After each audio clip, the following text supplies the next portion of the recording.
Hi అండి. Hi hi sir. ఎక్కడి నుంచి వచ్చారు? సూర్యాపేట్. ఓకే, ఏం పేరు మీ పేరు? హర్షిత. సోమవారం దర్శనం చేసుకున్నారు? అంటే లాస్ట్ టైం చేసుకున్నాం, ఇంకా రాలేదు. మేము నిన్ననే వచ్చినాం సేవకి. ఓకే, సేవ చేశారా మరి? ఇంకా 10 days, ఈ రోజే ఫస్ట్ డే మాది. ఓకే, బ్రహ్మోత్సవాల కోసం వచ్చారా? బ్రహ్మోత్సవాల సేవ. బ్రహ్మోత్సవాలకు సంబంధించి ఇక్కడ ఏర్పాట్లు ఎలా ఉన్నాయమ్మా? బాగున్నాయి, అన్ని అలాట్ చేస్తారు మాకు, ముందే అలాట్ చేస్తారు వాళ్ళన్ని. మాకు ఇన్ఫర్మేషన్ వస్తే మెసేజ్ కూడా వస్తుంది, మాకు మెయిల్ కూడా వస్తుంది, అన్ని అలాట్ చేస్తారు మాకు, అన్ని బాగున్నాయి ఇక్కడ. ఓకే, అంటే మహిళలకు సంబంధించి వాష్రూమ్స్ నీట్ గా ఉండడం కానివ్వండి, వస్తువులు కానివ్వండి, సదుపాయాలు అన్ని బాగున్నాయా? అన్ని ఫెసిలిటీస్ బాగున్నాయి. ఓకే, ఒక భక్తురాలుగా మీరు చెప్పండి, మీరు భక్తి శ్రద్ధలతో శ్రీవారికి సమర్పించేటువంటి కానుకలు, అంటే మొక్కుబడిగా కానుకలు గాని ముడుపులు గాని స్వామివారికి చెందకుండా గత ప్రభుత్వంలో ఉన్నటువంటి కొంతమంది అధికారులు వాటిని లూటీ చేసే ప్రయత్నం చేశారు. అది తెలియగానే ఏమనిపించింది మీకు? అంటే ఇట్లా మా ఫ్రెండ్స్ లాస్ట్ టైం వచ్చినారు, వాళ్ళకి ఇట్లానే అంటే అదేంటి వాళ్ళకు కూడా ఇట్లా మనీ తీసుకొని మేము దర్శనం ఇప్పిస్తాము అది ఇది అని చెప్పి అయ్యగారి చేత బ్లెస్సింగ్స్ ఇప్పిస్తామని చెప్పి 5,000 తీసుకున్నారంట వాళ్ళ దగ్గర. పర్సన్ కి 500 లాగా ఒక 6-7 మెంబర్స్ వస్తే వాళ్ళ దగ్గర తీసుకున్నారంట. ఇట్లా టీటీడీ వాళ్ళు వైట్ డ్రెస్ వేసుకున్న వాళ్ళు తీసుకున్నారంట. వాళ్ళు ఉండి మాకు ఫోన్ చేసి మీరు సేవ చేస్తారు కదా, ఇట్లా ఉంటుందా అని చెప్పి అడిగితే అట్లేం ఉండదు అని అంటే వాళ్ళు ఇట్లా తీసుకున్నారు, ఇంకా మాకేం మంచిగా అనిపించలేదు అని చెప్పినారు మాకు కాల్ చేసి. అంటే ఒక భక్తురాలిగా మీరు స్వామివారిని ఏదైనా కోరుకొని అది నెరవేరిన తర్వాత మీరు ముడుపులు కట్టడమో లేకపోతే ఇక్కడికి వచ్చి మొక్కుబడిగా స్వామివారికి కానుకలు సమర్పించడమో చేస్తూ ఉంటారు. మీరు ఇచ్చినటువంటి కానుకలు స్వామివారికి అందలేదు అని మీకు తెలియగానే మీకు ఏమనిపిస్తుంది? అసలు బాధ అనిపిస్తుంది. మొక్కు తీర్చుకొని మనం చెల్లించేవి అవే కదా, మరి అట్లా చేయడం కరెక్ట్ కాదు కదా, వాళ్ళకి అధికారులకైనా సరే టీటీడీ వాళ్ళకైనా సరే అట్లా చేసినప్పుడు బాధ అనిపిస్తుంది కదా. వాళ్ళ మీద చర్యలు తీసుకోవాలా వద్దా? చర్యలు అని అంటే ఎవరైనా మరీ అట్లనే చేస్తే మాత్రం వాళ్ళని తీసేయాలి అని మా ఒపీనియన్. పెద్దయినా ఎక్కడి నుంచి వస్తున్నారు? గుంటూరు జిల్లా వల్లూరు నుంచి అండి. ఏం పేరు మీ పేరు? పరమేశ్వరరావు అండి, దూలిపాళ్ళ పరమేశ్వరరావు. ఓకే, ఏర్పాట్లు ఎలా ఉన్నాయి ఇక్కడ? ఏర్పాట్లు బ్రహ్మోత్సవాలు ఏ క్లాస్ ఉండి నెంబర్ 1 గా చేశారు సింగాల్ గారు. ఓకే, సోమవారం దర్శనం బాగా జరిగిందా? 3 గంటల్లో దర్శనం అయిపోయింది, బ్రహ్మాండంగా ఉంది దర్శనం కూడా. ఓకే, చాలా హ్యాపీగా జరిగింది. లడ్డు రుచి ఎలా ఉంది? లడ్లు మునిపటి కన్నా ఇంకా బ్రహ్మాండంగా ఉందండి రుచి. ఓకే, భోజనం గానీ, భోజన వసతి గానీ, భోజనం తయారు చేసే విధానం గానీ చాలా చాలా రుచిగా ఉంది. ఓకే, రేపటి నుంచి బ్రహ్మోత్సవాలు జరగబోతున్నాయి, సాలకట్ల బ్రహ్మోత్సవాలు. ఆ బ్రహ్మోత్సవాలకు సంబంధించిన ఏర్పాట్లు ఎలా ఉన్నాయి? ఏర్పాట్లు నెంబర్ 1 గా చేశారండి. ఇప్పటికి ఇంకా చేయాల్సి ఉంది. ఇవాళ సాయంత్రం లోపు మొత్తం చేస్తా ఉన్నారు, మేము కనుక్కున్నాం. ఇవాళ సాయంత్రానికి మొత్తం కంప్లీట్ గా చేసేస్తా ఉన్నారు. ఉత్సవ ఏర్పాట్లకు సంబంధించి బ్రహ్మాండంగా ఉంది, మునుపటి కంటే ఇంకా మెరుగ్గా చేశారు ఏర్పాట్లు. బాగా ఉంది. అంటే భక్తులు స్వామివారి మీద భక్తి శ్రద్ధలతో స్వామివారికి మొక్కుబడిగా కానుకలు ముడుపులు సమర్పిస్తూ ఉంటారు. అయితే గత ప్రభుత్వ హయాంలో కొంతమంది అధికారులు మాత్రం స్వామివారికి భక్తులు సమర్పించినటువంటి కానుకలను లూటీ చేసేటువంటి ప్రయత్నం చేశారు. అది తెలియగానే ఏమనిపించింది మీకు? మాకు చాలా బాధాకరం అనిపించిందండి. దాని మీద మేము పరకాపణి సేవ చేసాము. పరకాపణి సేవ చేస్తే మొత్తం ఆల్ క్లియరెన్స్ చేసి చెక్ చేసి పంపించారు. అలాంటి అధికారులు మళ్ళీ ఇలా జరుగుతుంటే వాళ్ళు ఎందుకు చర్యలు తీసుకోలేదు? వాళ్ళు లాలూచి పడి ఈ ఏర్పాట్లు చేశారు కాబట్టి అలా జరిగిపోయింది. ఒక సామాన్య భక్తుడు పరకామణికి తీసుకుంటే ఎంత కరెక్ట్ గా చెక్ చేస్తున్నారో అలా ఎందుకు చేయలేదు? గత ప్రభుత్వం చేసిన తప్పిదం వల్ల భక్తుల యొక్క మనోభావాలు దెబ్బతిన్నాయి. దీని మీద పూర్తిగా చర్య తీసుకోమని మేము టీటీడీ గవర్నమెంట్ ని కోరుకుంటున్నాము. అంటే మొత్తంగా అసలు ఒక భక్తుడిగా మీరు స్వామివారికి నేను మొక్కుబడి చెల్లించుకున్నాను అనేటువంటి భావనలో మీరుంటారు. కానీ మీరు సమర్పించినటువంటి కానుకలు స్వామివారికి దక్కలేదని తెలిసిన తర్వాత, స్వామివారి సంపద అపహరణకు గురైంది అని తెలిసిన తర్వాత ఏమనిపించిందండి? మాకు చాలా బాధేసిందండి. మేము మొక్కుబడిగా చేసిన ఈ స్వామికి చెల్లిని అని మేము అనుకుంటున్నాం. ఈ వార్త తెలిసిన తర్వాత ఇది ఒక్కటే తెలిసింది కాబట్టి ఇది ఒకటే అనుకున్నాం. ఇట్లా తెలియకుండా ఇంకా ఎన్ని జరిగిపోయినాయను, మనం వేసింది స్వామికి చెందలేదు అనే భావంతో మేము చాలా చాలా బాధపడుతున్నాం. ఎక్కడి నుంచి వస్తున్నారండి? కడప జిల్లా చెన్నూరు. ఓకే, ఏం పేరు మీ పేరు? మమత. ఓకే, దర్శనం బాగా జరిగిందా స్వామివారి? ఏర్పాట్లు ఎలా ఉన్నాయి ఇక్కడ? బాగున్నాయి. రేపటి నుంచి ఇక్కడ సాలకట్ల బ్రహ్మోత్సవాలు జరగబోతూ ఉన్నాయి. స్వామివారికి సంబంధించి ఏర్పాట్లు కానీ వస్తువులు అన్ని బాగున్నాయా? ఓకే, ఇప్పుడు ఒక భక్తురాలుగా మీరు చెప్పండి, స్వామివారికి మీరు ముడుపులు చెల్లించుకునేందుకు, కానుకలు చెల్లించుకునేందుకు, అంటే మొక్కుబడిలో భాగంగా స్వామివారికి కానుకలు చెల్లిస్తూ ఉంటారు. భక్తులు స్వామివారికి చెల్లించినటువంటి కానుకలు గత ప్రభుత్వ హయాంలో కొంతమంది అధికారులు స్వామివారికి చెందకుండా, గత ప్రభుత్వ హయాంలో స్వామివారికి చెందకుండా కొంతమంది అధికారులు వాటిని లూటీ చేసేటువంటి ప్రయత్నం చేశారు. ఎలా చూడాలి దీన్ని? అది బాధనే కదా. మనమేమో ఉండిలో వేసేస్తాం ఆ అమౌంట్ అనేది, అది వాళ్ళకి. అంటే దేవుడికి చెందుతుంది, దేవుడికి మొక్కుబడిగా తీర్చుకునేందుకు మీరు ఇక్కడికి వస్తారు. మొక్కుబడి తీర్చుకునేందుకే కానుకలు హుండీలో వేస్తారు. కానీ హుండీలో వేసినటువంటి కానుకలను పరకమన్లో వారు అవకతవకలు చేసి లూటీ చేసే ప్రయత్నం చేస్తున్నారు. ఎలా చూడాలంటారు? ఏమో తెలియదు కదా, అధికారులే దాని గురించి శ్రద్ధ తీసుకోవాలా. పెద్దాయన ఎక్కడి నుంచి వస్తున్నారు? అనంతపురం జిల్లా గుంతకల్లు. ఓకే, ఏం పేరు మీ పేరు? మా పేరు రామాంజనేయులు. ఓకే, స్వామివారి దర్శనం చేసుకున్నారా? బాగైంది, బాగా దర్శనమైంది. Okay, okay. స్వామివారి అన్నప్రసాదాలు కానీ లడ్డు కానీ అంతా బాగుందా? ఏమి అన్ని ఇబ్బంది ఏం లేదు. ఓకే, అన్ని బాగున్నాయి. ఓకే. రేపటి నుంచి స్వామివారికి సాలకట్ల బ్రహ్మోత్సవాలు జరగబోతున్నాయి. ఇక్కడ మహిళలకు కానీ పురుషులకు కానీ ఏర్పాట్లు ఎలా ఉన్నాయి, సదుపాయాలు ఎలా ఉన్నాయి? బాగున్నాయి మాకు అంతా. ఓకే. ఓకే. ఇప్పుడు స్వామివారి మీద భక్తి శ్రద్ధలతో కొంతమంది భక్తులు వారి కోరికలను తీరిన తర్వాత మొక్కుబడి చెల్లించుకునేందుకు తిరుపతి వస్తారు. వచ్చి స్వామివారికి వాళ్ళకి వీలైనంతగా కానుకలు సమర్పిస్తూ ఉంటారు, అలాగే ముడుపులు కడుతూ ఉంటారు. అయితే స్వామివారికి భక్తులు సమర్పించేటువంటి కానుకలు స్వామివారికి చెందకుండా కొంతమంది అధికారులు కొల్లగొట్టేటువంటి ప్రయత్నం చేశారు గత ప్రభుత్వ హయాంలో. ఎలా చూడాలి దాన్ని? అట్లాంటి అధికారులని వెంటనే ఉద్యోగం నుంచి తొలగించాలి. మళ్ళీ అట్లా పనులు చేయకుండా నెక్స్ట్ ఎంప్లాయీస్ ని బాగా మెయింటైన్ చేసేటట్లు చూడాలి. ఓకే.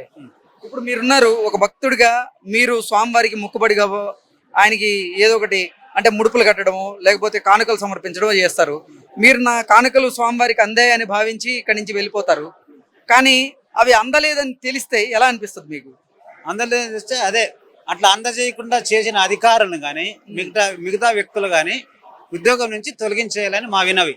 బ్రదర్ ఎక్కడి నుంచి వచ్చారు? విజయనగరం నుంచి వచ్చా. ఏం పేరు మీ పేరు? తాళ్ళపూడి సన్యాసి నాయుడు.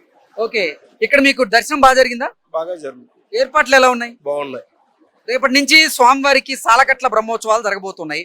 మహిళలకు కానీ పురుషులకు కానీ చిన్నపిల్లలకు కానీ ఇక్కడ ఏర్పాట్లు కానీ వస్తువులు సదుపాయాలు ఎలా ఉన్నాయంటే ఏం చెప్తారు?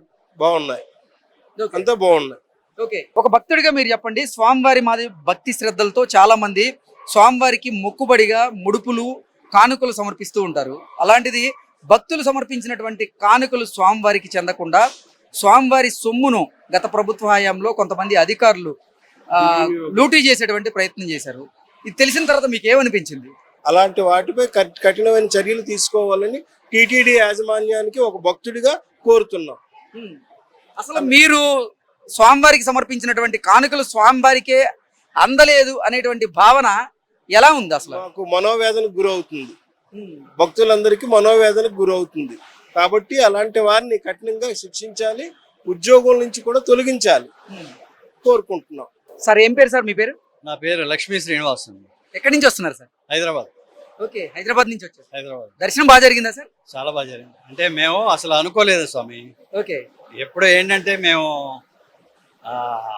అదేదో అంటారు కదా, మనకి స్వాతి ఈరణంలో పాట ఉంది, నీ సైగ కానిదే జగాను సాగున ఆ యోగ మాయతో మురారి దివ్య నాటకం. అదే మీరు దివ్య లీలలు ఆయన అనుకోకుండా, ఆయన లేకుండా మనకి జరగదు. అలాగే మేము అనుకోలేదు అసలు. ఇవాళ కూడా లాస్ట్ విఐపి దర్శనం లాగా చేస్తారట, తర్వాత మళ్ళీ ఈ 10 రోజులు ఉండదని అన్నారు. అంటే అది మాకు అది కూడా తెలియదు. అంటే రేపటి నుంచి సాలకట్ల బ్రహ్మోత్సవాలు జరగబోతున్నాయి. ఏర్పాట్లు ఎలా ఉన్నాయి? చాలా బాగున్నాయండి. చాలా చూడంగానే చాలా ముచ్చటేసింది. చాలా బాగుంది. గురుగారు, మీరు ఒక భక్తుడిగా స్వామివారిని ఏదైనా కోరికలు కోరుకొని ఆ కోరికలు నెరవేరిన తర్వాత స్వామివారికి మొక్కుబడిగా ఇక్కడ కొన్ని అంటే స్వామివారికి కానుకలు సమర్పిస్తూ ఉంటారు. ఒక భక్తుడు స్వామివారికి సమర్పించినటువంటి కానుకలు స్వామివారికి దక్కకుండా గత ప్రభుత్వంలో కొంతమంది అధికారులు చేతివాటం ప్రదర్శించి స్వామివారి సొమ్మును అపహరించేటువంటి ప్రయత్నం చేశారు. ఎలా చూడాలి దీన్ని? అది పొరల సొమ్ము పాము లాంటిది అంటారండి. ఇప్పుడు మనం ఏదో అది ఏం జరగలేదని అనుకుంటాం, కానీ ముందు అది దెబ్బ ఎలా కొడుతుందంటే ఇంకా అలా ఇలా కొట్టదండి. ఆ స్వామివారు ఎప్పుడైనా సరే ఏదైనా చిన్న తప్పు చేస్తే మొట్టిగా వేసి ఒక చాక్లెట్ ఇస్తాడు అంటారు దేవుడు. కానీ ఇలాంటి పనులు చేస్తే మాత్రం ఎన్ని జన్మలు ఎత్తామో, ఎన్ని జన్మలు ఎత్తబోతున్నామో, ఈ జన్మ ఎప్పటిదో ఈ నెంబర్లు మనకు తెలియదు. కానీ ముందు ఉంటాయి కదండి ఎన్ని జన్మలో. ఈ జన్మలో కూడా ఇంకా ఎంతో టైం ఉంటుంది కదా మనకి. అవన్నీ మనం ఆయన కొట్టే దెబ్బ ఇంకా అలా ఇలా ఉండదండి, సామాన్యమైన దెబ్బ కాదు. అలాంటి పనులు చేయకూడదు, తప్పది, చాలా తప్పది. అంటే తెలిసే చేస్తున్నారు. ఆ దుర్యోధనుడు కూడా అంతే, అన్నీ తెలుసు అంటాడు కానీ ఏది మంచి పని చేయడు. అలాగే ఇలాంటి వాళ్ళు చేసే వాళ్ళందరూ కూడా తెలిసిన వాళ్ళే అయి ఉండొచ్చు, కానీ ఆ ధర్మపదంలోకి వెళ్ళడానికి చాలా ధైర్యం ఉండాలి. అంటే ఒక భక్తుడుగా మీరు స్వామివారికి మొక్కుబడి చెల్లించుకున్నారనేటువంటి భావనలో మీరుంటారు. కానీ మీరు స్వామివారికి సమర్పించినటువంటి ముడుపులు కానీ కానుకలు కానీ స్వామివారికి అందలేదు, అసలు స్వామివారి సొమ్మును వేరొకరు అపహరించారని తెలియగానే ఏమనిపిస్తుంది సార్ మీకు? వాళ్ళు ఎవరు సార్ స్వామి గారికి అందించడానికి? వాళ్ళు ఏదో సునకానందం అంటారు కదా, ఏదో చిన్న ఆనందం పొందాం అనుకుంటారు, కానీ అది ఆయనకి ఎలా వెళ్ళాలో, ఆయన ఎలా చేయాలో ఆయనకి వీళ్ళు ఒక్కళ్ళు ఇవ్వనంత మాత్రాన అది కోట్లు అంటే, ఈరోజు ₹1,00,00,000 అంటే చాలా నథింగ్ అయిపోయి రూపాయి వెళ్ళలాగా అయిపోయింది. వాళ్ళు ఎన్ని కోట్లు చేసి ఇలా మోసం చేసినా దానికి వేల వేల వేల లక్షల కోట్ల డబ్బులు కాదు, ఎన్నో దెబ్బలు తింటారు. అందులో మాత్రం నో డౌట్ అండి, స్వామివారు మాత్రం ఆయనది ఇంకా ఏదో అంటారు కదా దెబ్బ, అలా ఇలా ఉండదు. కానీ వాళ్ళకి అన్నీ తెలుసు, కానీ ఎందుకు చేస్తున్నారు అనేది అది కూడా పరమాత్మ లేలేమో అనిపిస్తుంది. కానీ అలా ఎప్పుడు చేయకూడదు, ఎవరు చేయకూడదు, చాలా తప్పు. అది మహాపచారమే కదా. చాలా చాలా దారుణమైన ఘోరాపచారం అన్నమాట.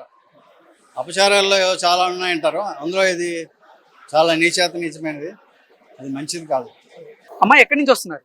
మేము హైదరాబాద్ నుంచి వస్తున్నామండి. ఓకే, దర్శనం బాగా జరిగిందా స్వామివారి? చాలా బాగా జరిగింది, ఎక్సలెంట్ గా జరిగింది.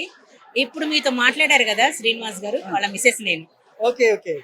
అమ్మ ఒక భక్తురాలుగా మీరు చెప్పండి, ఆ వెంకటేశ్వర స్వామి వారి మీద భక్తి శ్రద్ధలతో భక్తులు ఇప్పుడు స్వామివారికి ముడుపులు చెల్లించుకుంటూ ఉంటారు, కానుకలు చెల్లించుకుంటూ ఉంటారు. అయితే భక్తులు మొక్కులో భాగంగా స్వామివారికి చెల్లించినటువంటి కానుకలు స్వామివారికి చెందకుండా గత ప్రభుత్వంలో ఉన్నటువంటి కొంతమంది అధికారులు లూటీ చేసి స్వామివారి సొమ్మును అపహరించారు. దీన్ని ఎలా చూడాలి? బుద్ధి కర్మానుసారేణ అంటారు. ఎవరి బుద్ధి ఎలా ప్రకోపిస్తుందో వాళ్ళు అలాగా బిహేవ్ చేస్తారు. అది గత జన్మ వాసనలు అనుకోండి, వాళ్ళ పాపకర్మలో సంచిత పాపాలో ఏమో మనకు తెలియదు. ఈ విషయంలో చాగంటి కోటేశ్వరరావు గారు ఒక విషయం చెప్పారు. ప్రతి వాళ్ళు స్వామికి ముడుపులు వేస్తారు, అవన్నీ ఆయన ఈ రోజు దాకా కుబేరుడి అప్పు తీరలేదా ఆయనకి అంటే? ఎవరైతే స్వచ్ఛంగా ధర్మంతో సంపాదించి అది ఆయనకి వేస్తూ ఏ కోరిక కోరకుండా ఆయన హుండీలో వేసినది మాత్రమే ఆయన తీసుకుని కుబేరుడికి ఇస్తాడట. కొంతమంది మామూలుగా ధర్మంగా సంపాదించిందే ఉంటుంది, అది వేస్తారు కానీ ఏదో ఒక కోరిక కోరుకుంటారు. ఆ కోరికలు కోరుకున్న వాళ్ళకి వాళ్ళని సుఖంగా వాళ్ళని మంచిగా ఉంచుతారు ఆయన. థర్డ్, మీరన్నట్టుగా కొంతమంది బ్లాక్ మనీ అని అదని ఇదని ఎక్సెస్ అమౌంట్ ఉండి వాళ్ళ పాపాలని పోగొట్టుకోవడానికి అన్నట్టుగా తీసుకొచ్చి స్వామి వారికి ఇస్తారు కదా. మనుషులమైన మనకే ఇన్ని తెలివితేటలు ఉంటే స్వామి ఇంకంత తెలివి ఉండాలి ఆయనకి. అయితే ఆయన ఏం చేస్తారట, అవి తీసుకుంటారట, యాక్సెప్ట్ చేస్తారు, చేసి ఈ ధర్మ కార్యాలకు ఉపయోగిస్తారట. అంటే ఈ రోడ్లు వేయటాలు, తర్వాత బిల్డింగ్లు కట్టడాలు, గెస్ట్ హౌస్లు కట్టడాలు, అన్నదానాలకి, వాటికి వీటికి అన్నిటికీ, పేదలకు ఉచిత విద్యలకి, ఉచిత వైద్యానికి, ఎందుకంటే ఇండైరెక్ట్ గా వాళ్ళ పాపాలని కొంతవరకు ప్రక్షాళన చేద్దామన్న ఒక మంచి ఆలోచనతోటి ఎప్పటికైనా వాళ్ళు పుణ్యాత్ములు కాకపోతారా అనే దీంతో స్వామి ఇంత అనుగ్రహం చూపిస్తున్నప్పుడు మనం ఆయనకు అన్యాయం చేయటం అనేది తప్పే కదా, చాలా తప్పు. అదే అంటారు ఉత్తమ జన్మలు, ఏదో మధ్య జన్మలు, నీచ జన్మలు అని. అలా స్వామివారి డబ్బునే తినేద్దాము, దానిలోనే మనం ఏదో అనుభవించేద్దాము, దానిలో మన పరపతిని, మన హోదాని, మన దర్పాన్ని చూపించుకుందాము అనుకునే వాళ్ళు ఉంటారనుకోండి. వాళ్ళు ఎన్ని జన్మలకు వాళ్ళకు ముక్తో మోక్షమో ఏమొస్తుందో చెప్పలేము. వచ్చే జన్మలో ఏ బల్లో కుక్కో నక్కో తోకో ఏమైతారో మనకేం తెలియదు ఇంతకి. కానీ ఎవరికైనా ముదుటి రాత తప్పింపడం ఎవ్వరి తరము కాదు, అది మాత్రం నిజం. చేసుకున్న వాళ్ళకి చేసుకున్నంత.